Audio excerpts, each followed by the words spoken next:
Hello, my name is Subhajit, and in this video I'll be telling about what is MongoDB.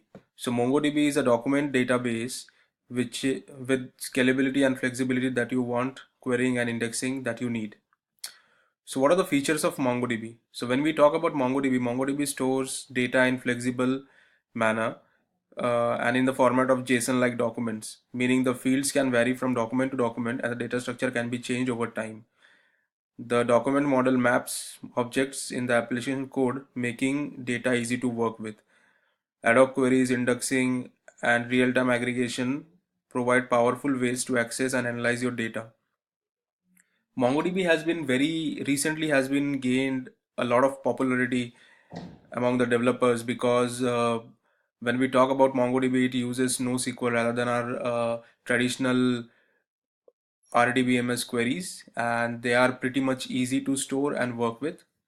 So let's talk about one of the important features of MongoDB. So when we talk about MongoDB, must always talk about aggregation. So what exactly are aggregations? So aggregation operation process data records and return computed results. Aggregation operation group values from multiple documents together and can perform a variety of operations on group data to return a single result.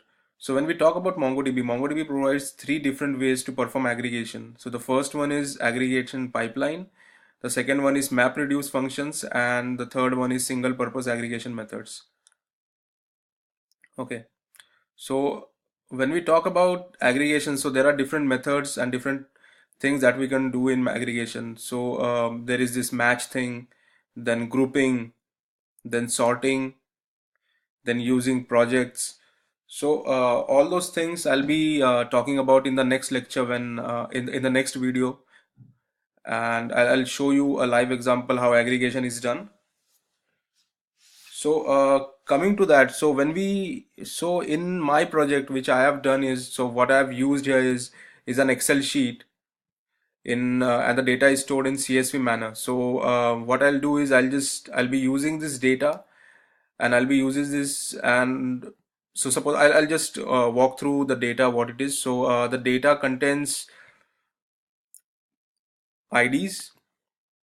So the data is basically about a book signing session, and the document will contain IDs, the title of the book, year published, number of pages, cost price, selling price, quantity that was printed, the type of book it was, the format, audience, which kind of audience were attracted, author name, bookstores, whether the book were sold online, and the language of the book. And we have around 1000 entries. So I'll just show you the entries. So there are around 1000 entries. So 1000 documents will be created in the database, and we'll be using that document. And I'll be using this document into MongoDB Compass, and I'll be doing my queries. So to start with that, I'll just briefly explain you what MongoDB Compass is. So I'll just show you the GUI of MongoDB Compass. So this is how it looks.